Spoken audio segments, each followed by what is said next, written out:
Fala aí, meus alunos! Estão preparados para mais uma aula de biologia? Espero que estejam. E na aula dessa semana, nós vamos introduzir o conhecimento sobre a genética. Desde Mendel e as origens da genética, os conceitos básicos em genética, como genes e cromossomos, assim como também vamos conhecer alguns conceitos fundamentais e importantes para podermos entender os próximos temas que trabalharemos dentro da genética nestas próximas aulas. Nos dias de hoje, são bem conhecidos os chamados testes de paternidade e também de maternidade, claro, com base em técnicas de laboratório que resultam nas chamadas impressões digitais genéticas. Mas para se chegar a esse e a outros estágios mais avançados da manipulação do DNA ao longo do caminho, foi percorrido e ainda há muito a ser descoberto. Claro, a sigla DNA, posso dizer, está na boca do povo hoje, né? E a popularização desses exames de DNA para identificar pessoas vem desde a década de 80, 1988 para ser mais preciso, e essa contribuição serviu para mudar regras e condutas sociais. Quem diria que a genética assumiria tal importância em nosso cotidiano? Então nós vamos aqui contar parte da história que começou em um mosteiro por um monge gregoriano chamado Johann Mendel, no século XIX, para poder entender como se estabeleceram as bases científicas da genética que vêm sendo desenvolvidas, claro, com um pouquinho de estudo de cada cientista ao longo do século passado e também da nossa geração. Atualmente, a genética é uma das áreas da biologia que mais tem se desenvolvido, trazendo muitas informações novas a respeito dos genes e dos mecanismos de herança. E eu gostaria de iniciar a nossa aula fazendo referência, fazendo citação a um biólogo norte-americano, um dos pesquisadores que propôs o modelo da dupla hélice da molécula DNA, chamado James Hodgson, onde ele diz assim: nós crescemos pensando que o nosso destino estava nas estrelas. Agora sabemos que, em boa parte, nosso destino está nos genes. E já definindo o que é genética, é uma área da biologia que estuda a transmissão do material genético ao longo das gerações. Ou seja, os genes são transmitidos para as futuras gerações. A natureza do material genético hereditário, ou seja, a constituição desse material genético, quimicamente falando, de que ele é formado, DNA, RNA, as proteínas, e como age esse material genético, ou seja, o seu modo de ação. E vamos aos poucos analisando os avanços dessa área da genética, desde as primeiras ideias sobre herança até as interpretações mais recentes sobre o funcionamento dos genes. Contribuições e divisões da área da genética. A maior contribuição, e a primeira delas, claro, né, para a genética atual, foi a de Gregor Mendel. De 1822, ele viveu de 1822 a 1884, e ele realizava experimentos com ervilhas cultivadas em seu jardim, no mosteiro de Brunn, na Austrália, que hoje é a atual República Tcheca.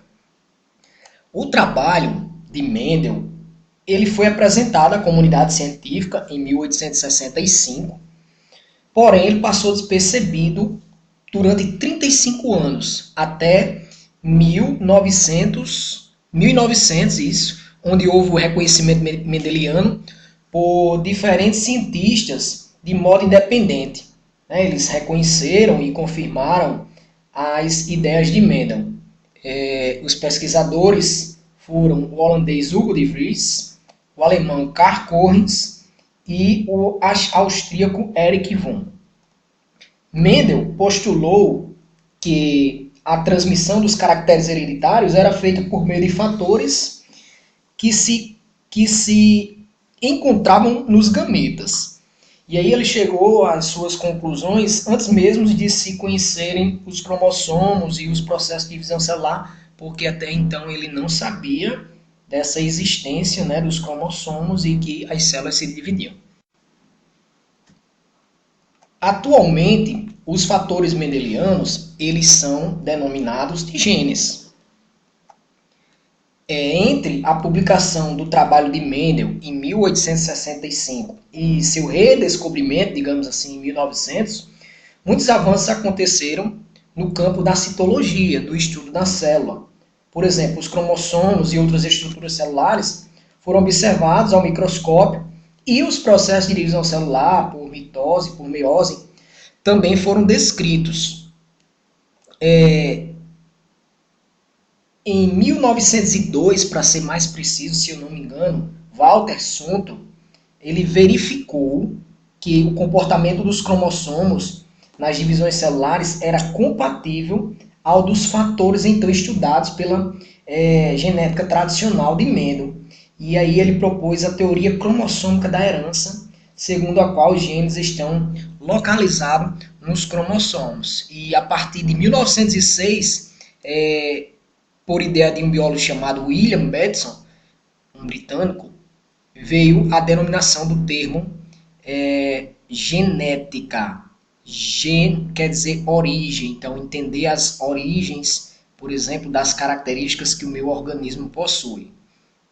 E a partir de agora, aliás, desde esse século, né, o século XX, para ser mais preciso, 1953, daí para cá, tudo que se sabe, tudo que se estuda, tudo que se amplia dentro da genética é chamada de genética moderna, que é a área de contribuição mais atual para esse estudo. Só para a gente ter uma ideia de como nas ciências da natureza não existe uma resposta pronta e com o passar do tempo as ideias, os conceitos vão se modificando, a ideia de gene se mantém, claro, dentro da área da genética, porque é a base, a unidade que está sendo investigada, estudada, mas quando tudo se iniciou na genética clássica, lá de Mendel, gene era definido como unidade fundamental da hereditariedade. Já hoje, a partir do século passado, digamos assim, até hoje, né, do século XX, e hoje que estamos no século XXI, essa genética moderna, ele já entende esse gene, porque nós já temos uma nova visão, a ciência já tem uma nova ideia sobre os genes, então ele interpreta como diferente, um pedaço de DNA que codifica uma proteína. Então na imagem você tem aí ó, a fita dupla de DNA no seu lado esquerdo, e aí ele retira, ó, tracilhadozinho aí, um pedaço de DNA, e esse pedaço ele é capaz de codificar uma proteína, que a gente sabe que são estruturas formadas por aminoácidos, que estudamos lá em bioquímica, que são capazes de diversas funções no organismo de seres vivos, e uma delas é estruturar o corpo dos seres vivos. Então, muitas características que herdamos do nosso pai, ou seja, a estrutura do nosso corpo que temos no nosso organismo, faz parte, sim, de uma fita, uma molécula dupla de DNA que foi codificada por uma proteína para poder se expressar da forma que vemos as nossas características hereditárias. Definindo alguns conceitos, né, dentro da área da genética, nós vamos ter o de genes, os quais contêm informações genéticas que são transferidas aos descendentes. Ele pode estar localizado, ele está localizado no interior dos cromossomos. Onde é isso? No núcleo das células. E os cromossomos, eles variam em forma e tamanho e se apresentam aos pares. A ciência chama isso de células somáticas ou diploides. Para termos uma base disso, o corpo humano ele possui 46 cromossomos, o que se organizam aos pares, então são 23 pares. Para que fique mais claro essa ideia, essa imagem mostra aí a nossa célula animal eucarionte, o núcleo, com os cromossomos, a quantidade de cromossomos, e mostra a estrutura dele aí, ampliando, né, os seus braços, digamos assim, o seu centrômero aí de vermelho, e a fita de DNA totalmente aí condensada quando ele está na forma de X, né? Porque a célula se prepara para a divisão, porém quando ela está em intérfase, que não vai se dividir, esse cromossomo ele fica na forma de cromátide, né? Que são as fitas de DNA totalmente desorganizada, tá aí a molécula, e dentro de uma fita de DNA dessa tem o que? Os genes. Cada cromossomo ele contém muitos genes. Na espécie humana, como nós estamos trabalhando, são cerca de 25 mil genes que determinam todas as nossas características. A cor da pele, a cor do olho, a textura do cabelo, enfim, se vamos ser gordos ou magros, altos ou baixos, todo o nosso fenótipo, que as características que expressamos ter, né, ao longo da vida. Agora vamos entender a natureza do material genético. Então, a natureza química do material genético, ela começou a ser descoberta ainda no século XIX, 1869, quando o jovem cientista Richards isolou o núcleo de células, moléculas grandes, que denominou nucleínas. Daí então, outros cientistas confirmaram que essas nucleínas tinham natureza ácida e passou a ser chamado de ácido nucleico. Então, a natureza química desses genes, desse material genético, é constituída de ácidos nucleicos, que hoje nós chamamos de polinucleotídeos. No início do século XX, foram identificados dois tipos de ácido nucleico: o ácido desoxirribonucleico, que é o DNA, e o ácido ribonucleico, que é o RNA. Em 1944, o DNA foi reconhecido como sendo o material genético, o principal constituinte do material genético, e o RNA como quem irá ajudar na produção das proteínas. Enquanto os organismos com estrutura celular eucarionte, o seu material genético, nesse caso, é o DNA, já nos vírus, é bom lembrar que o material genético ele pode ser o RNA ou o DNA, um ou outro. Qual é a função desse material genético? Armazenar e transmitir as informações genéticas, os genes, a herança biológica de que estamos tentando entender. E esse DNA e esse RNA são formados como? São formados por várias unidades estruturais de nucleotídeos. É justamente aquele trio molecular que a gente estuda em bioquímica, né, que é composto pelo grupamento fosfato, ou ácido fosfórico, o açúcar, que é a pentose, que do DNA é a desoxirribose, do RNA é a ribose, e a base nitrogenada, que nós podemos ter as púricas, as purinas, que é a adenina e guanina, e pirimídicas ou pirimidinas, que é a citosina, timina e uracila.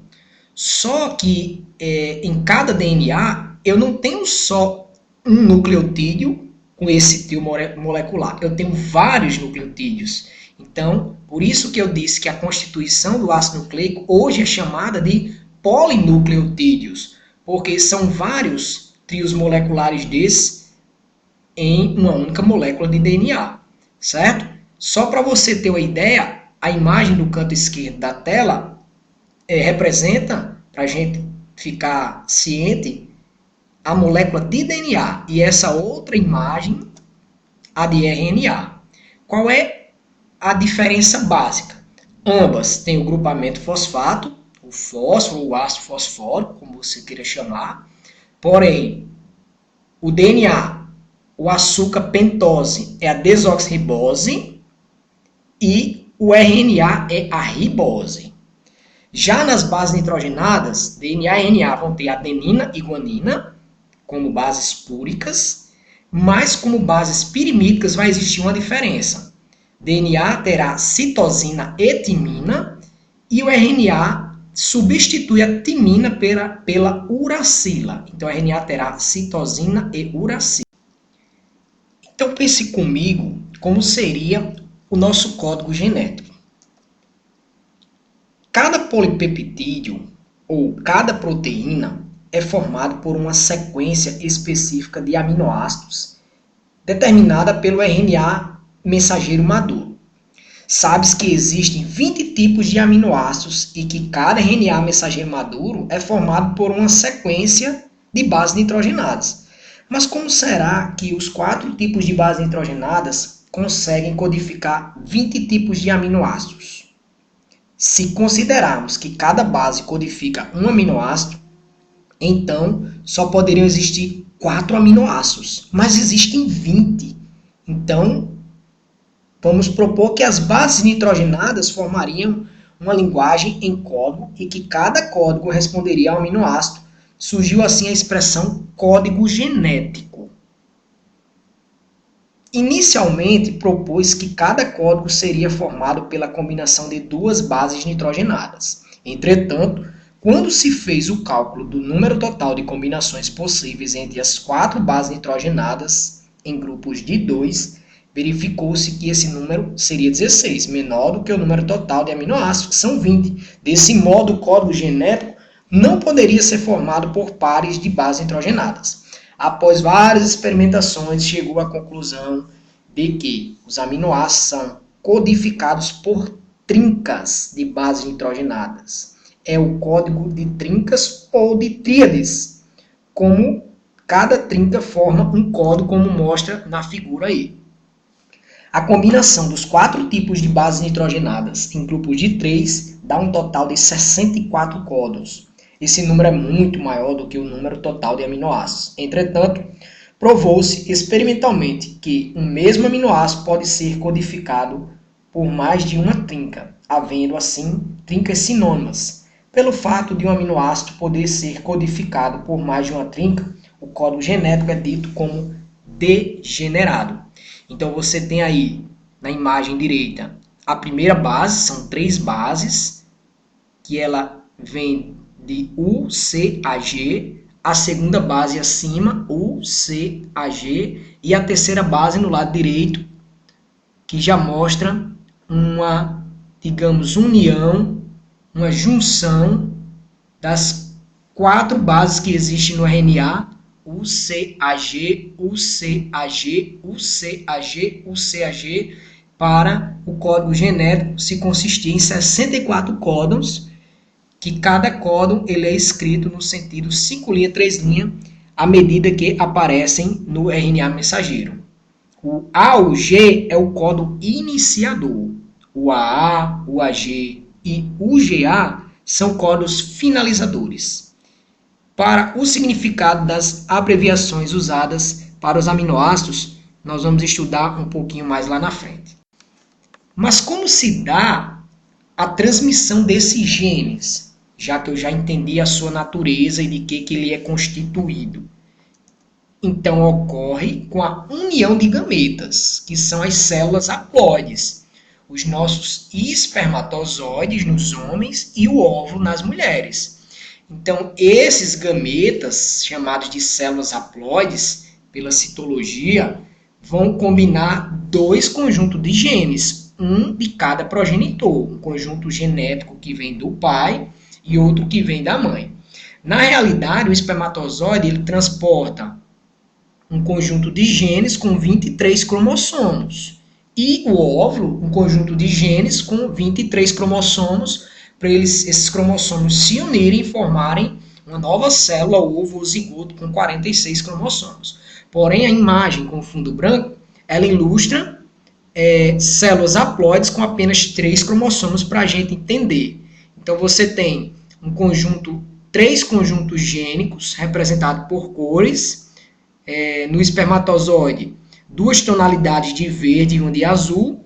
E no óvulo, uma tonalidade laranja, uma lilás e outra marrom. Perceba, após a união dos gametas espermatozoide de vermelho e o óvulo de verde, a formação de um novo zigoto, combinando os 2 conjuntos de genes que existem no espermatozoide e no óvulo, ou seja, no pai e na mãe. Então, você vê, conjuntos gênicos do pai e da mãe, como o verde e rosa, se unindo, do pai e da mãe, o azul e o marrom se unindo, e do pai e o da mãe, esse verde água e o laranja se unindo. E é assim que acontece na prática a união dos gametas e a transferência, a transmissão de características genéticas.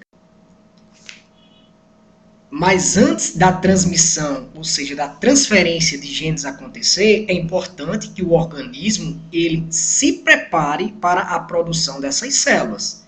Como é que ele se prepara para a produção dessas células? Dividindo as suas células por meiose, que é o tipo de divisão celular, processo em que se verifica essa separação de cromossomos e a formação dos gametas.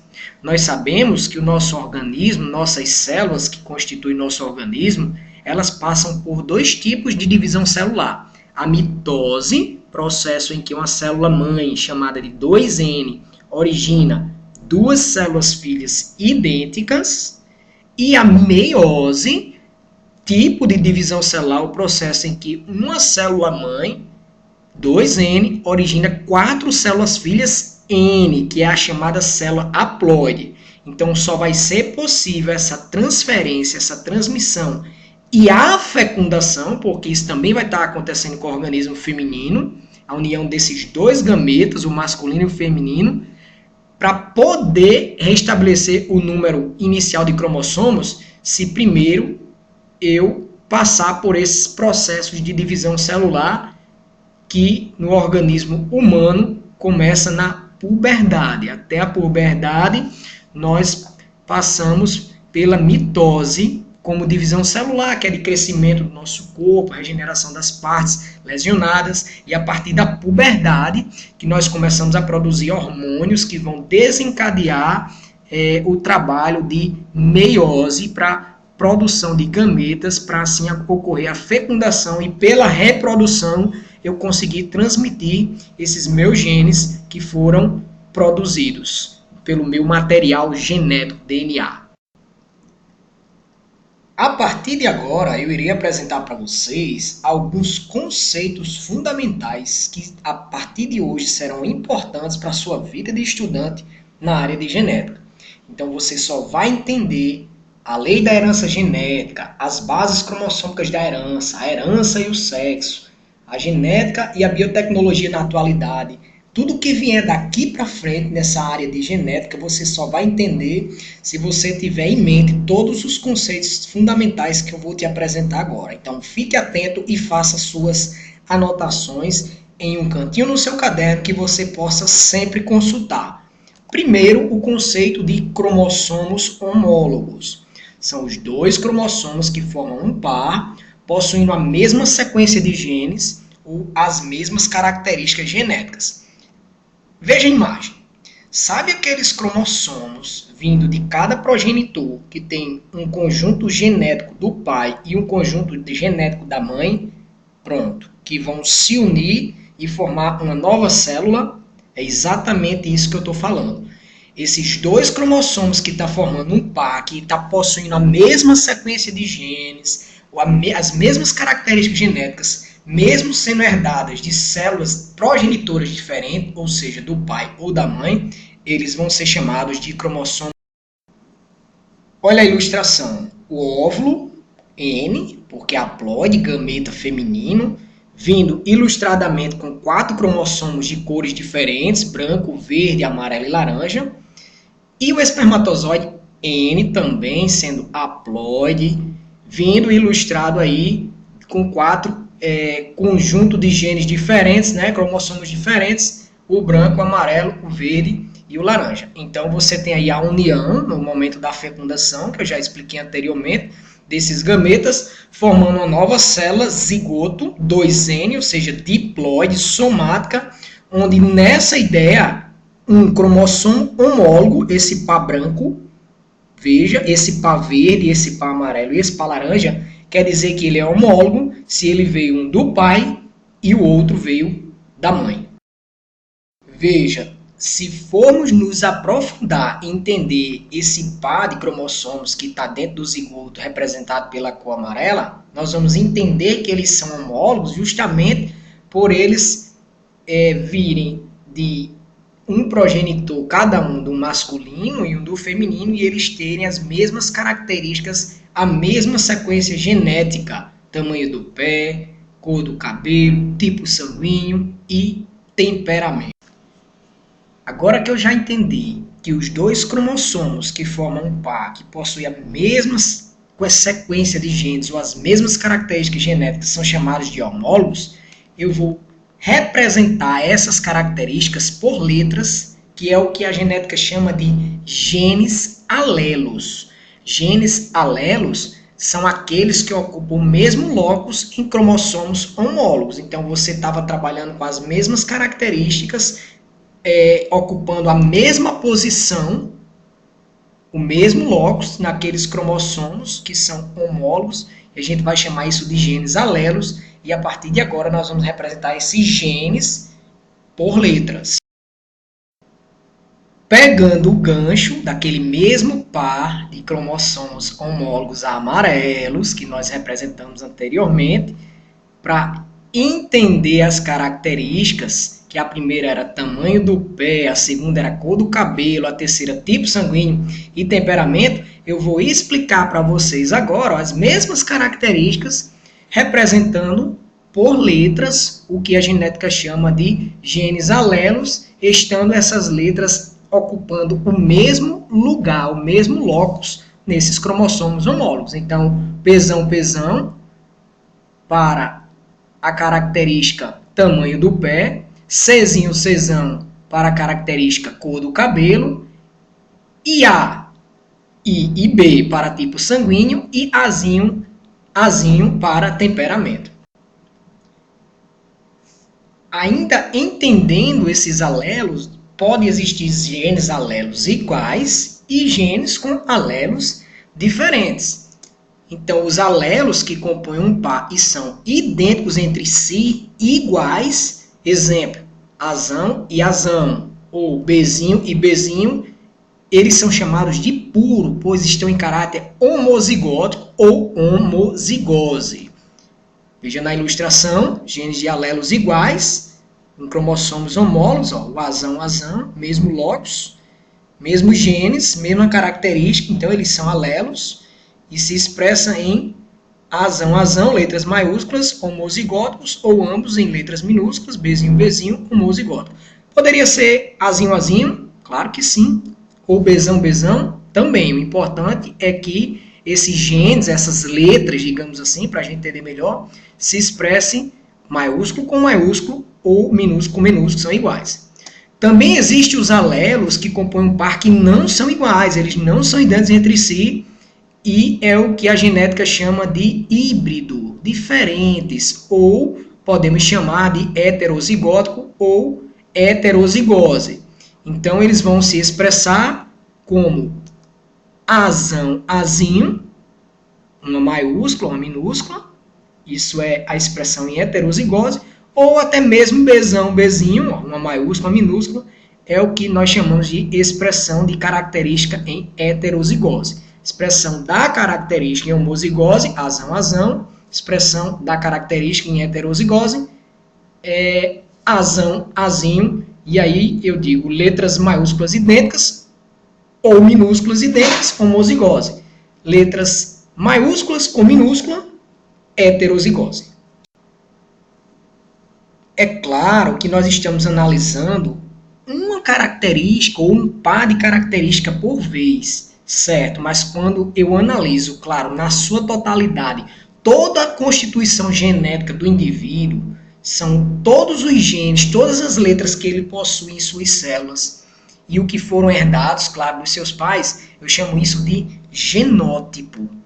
Né? A forma como a característica ela está codificada lá no nosso DNA.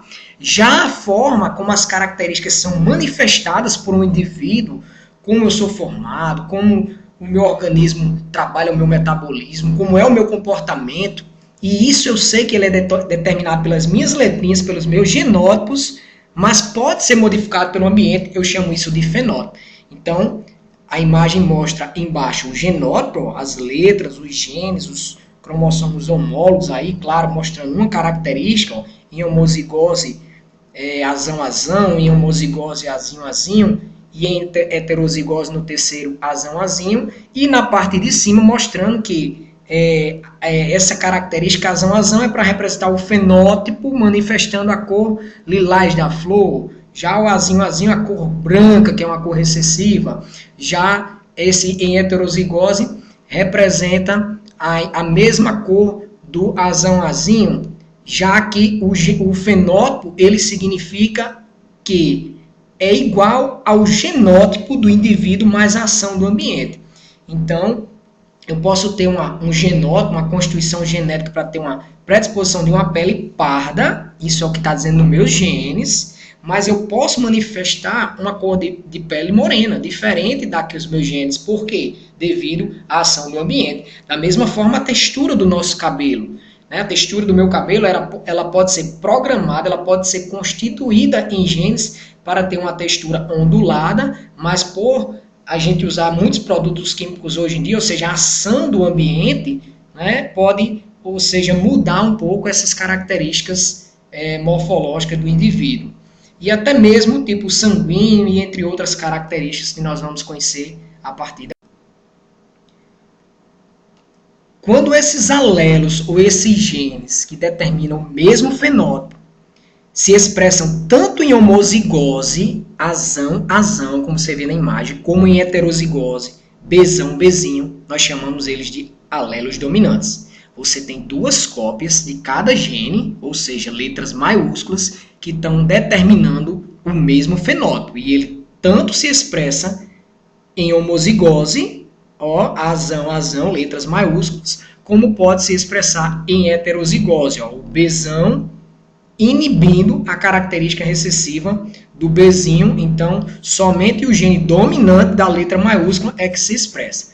Também existem os chamados alelos recessivos, que só se manifesta na ausência do dominante e ele se expressa exclusivamente quando está em homozigose, o gene recessivo na imagem aí, azinho, ambos se expressam, e embaixo, bezinho, no caso desse bezinho, o gene recessivo ele é inibido pelo alelo dominante, então não chega a ser o caso de gene recessivo. O caso do gene recessivo que eu estou falando para vocês é quando você tem duas cópias de cada gene, ou seja, as duas letras minúsculas, azinho, que só se manifesta na ausência do dominante. E se expressa exclusivamente quando está em homozigose, é o que a gente chama de característica recessiva. A genética tem estudado muito a forma de ação dos genes. Os modelos que foram entendidos por Mendel ainda permanecem sendo estudados. Esse é o tema da nossa próxima aula. Assim como também a genética analisa as variações no modelo mendeliano. Então, a forma de ação desses genes, elas poderão se expressar de muitas formas que nós vamos estar estudando, como por exemplo, eu posso chamar os genes codominantes, os dois genes do par que manifestam seu mesmo caráter. Por exemplo, o tipo sanguíneo do grupo AB, ele vai se manifestar I-azão e Bzão. Polialelia, você tem mais de dois alelos para uma mesma característica, exemplo, a cor da pelagem em coelhos, onde o mesmo gene pode apresentar 3 ou mais alelos diferentes para aquela mesma característica. Pleiotropia, você tem um par de genes que podem determinar várias características diferentes no mesmo indivíduo. Polimeria, vários pares de genes que determinam um só caráter dessa vez. Epistasia, interação em que os genes inibem a ação de outros não alelos, pode acontecer. Fenocópia, fenótipo modificado semelhante a um existente, são as mutações que podem acontecer por meio de cópias. E um gene pode ser letal, é aquele gene que ele tem efeito mortal e, por ser um gene com efeito mortal, o embrião ele não vai chegar a se desenvolver. E para fechar o nosso conhecimento com relação aos conceitos básicos e fundamentais de genética, qual será o tipo de gametas que esse indivíduo aí da ovogônia, célula diploide 2N, azão-azinho pode produzir? Olha como ele está se expressando em heterozigose, Então, ele ainda vai formar, ele ainda vai dividir as suas células por meiose para formar os seus gametas. Então, que tipo de gameta esse indivíduo pode produzir? Um ponto final para quem acertou, gameta terão genes azão como genes azinho. É isso aí, meus alunos. A nossa aula de genética está encerrando, mas o assunto todo de genética ele está só começando. Eu espero que vocês estejam compreendendo. Assistam essa videoaula quantas vezes você puder, porque vocês vão precisar muito desses conceitos, como eu já falei. Ele vai ser a base para o que vai vir a partir de agora nessa área fantástica que está mexendo muito com a ciência moderna. Então eu espero que vocês tenham entendido. Fiquem em casa, fiquem bem. Um grande abraço. Que Deus abençoe o coração de cada um de vocês.